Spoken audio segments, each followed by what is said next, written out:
Hi, my name is Rich Newman. I'm a volunteer at the National Clock and Watch Museum, and we're setting up a display on early English watches that tell the story of the development of the dial throughout the 1600s.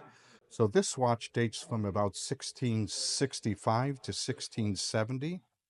We think it's the earliest English automation watch that was made, and you tell time by this hour moving across the aperture that points to the minutes, and the hours are displayed in the circle as it moves across. And it has a Greek mythological story in the middle, and the watch casing and the dial is made of gold.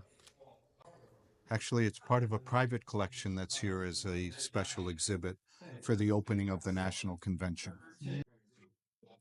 It's called a Wandering Hour automation watch. And that's the leather outer with the gold pick work on it. And this watch recently materialized out of an auction in Australia where it was residing for the last 55 years. So this is the movement of the Wandering Hour watch. It was made by a man named William Knottesford in London, who's a very good maker and an innovative maker. And it was made about 5 years before the invention of the spiral balance spring that made accurate timekeeping possible.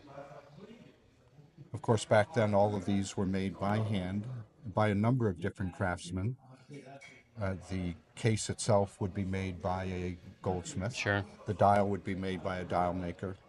And Knottesford then would have finished the actual movement that we see here. So in lieu of a balance spring, how is the escape regulated?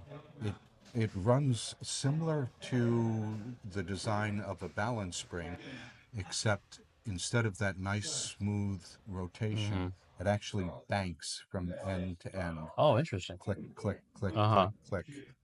And these kept time to about 20 minutes a day. Many people think that these early watches were not good timekeepers. Yeah. But after the invention of the balance spring, the good makers, well-finished watches, Yeah. they kept time to within 5 minutes a day. Yeah. They're really good, as long as they were well maintained Of course. and Of oiled. course.